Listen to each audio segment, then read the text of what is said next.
Roland Deby. Roland Deby, c'est le bébé de la propriété. C'est quand on a acheté 2 hectares en une quinzaine d'années. Le château s'appelait Roland Deby, avec cette particularité de ne pas avoir de D. Roland Deby. D'où vient ce mot? On n'en sait trop rien. En tous les cas, on sait d'où vient le vin. C'est ce qui est le plus important.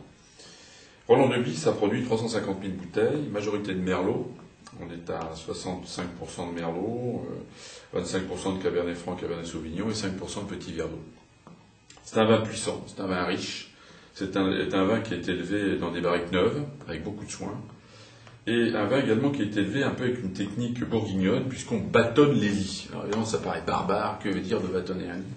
C'est pas donner un coup de bâton sur un lit, c'est effectivement remettre en suspension les dépôts du vin. Et on a constaté que ce dépôt, tout comme les bourguignons avant nous, nourrit le vin et lui donne une espèce de rondeur, une espèce de douceur en bouche, dont on se privait en jetant ce précieux produit. Alors Roland Deby, c'est un vin qui, de par sa richesse, accompagne bien sûr des repas de fête, accompagne des repas avec des belles viandes rouges, avec des pigeons, avec des poissons un peu plus puissants en goût, et comme le turbo. Le turbo avec le vin rouge, ça va parfaitement bien. Et puis on peut penser aussi que quand un vin est bon, on peut le boire avec tout, c'est une question de goût. Alors je vous laisserai sur le juge.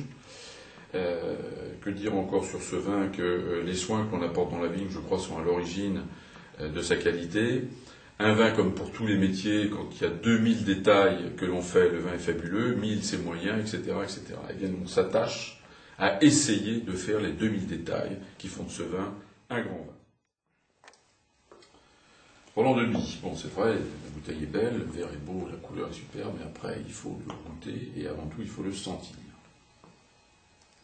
Roland Deby s'exprime surtout par une énorme richesse au nez, où on décèle, avant les arômes de fruits, on a un peu un côté chocolat, un peu un côté café, qui donne envie de le boire bien sûr.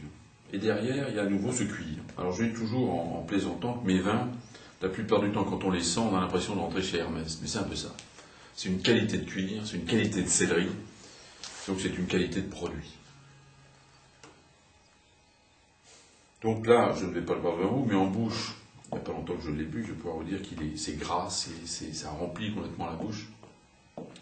Et là, à nouveau, on a ce côté un tout petit peu pointe de café, pointe de poivre même qui vient en bouche, associé à ces fruits un peu confits, qui sont dus à une vendange bien mûre et bien triée. Et surtout, ce sont des vins extrêmement longs, c'est-à-dire qu'une fois que vous les avez dans la bouche, vous ne les oubliez pas, ils vous accompagnent.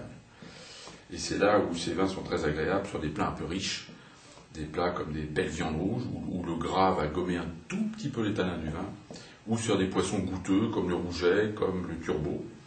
Et bien sûr, un très beau pigeon ferait aussi parfaitement l'affaire. Essayez les plats, mais toujours avec du Roland Deby.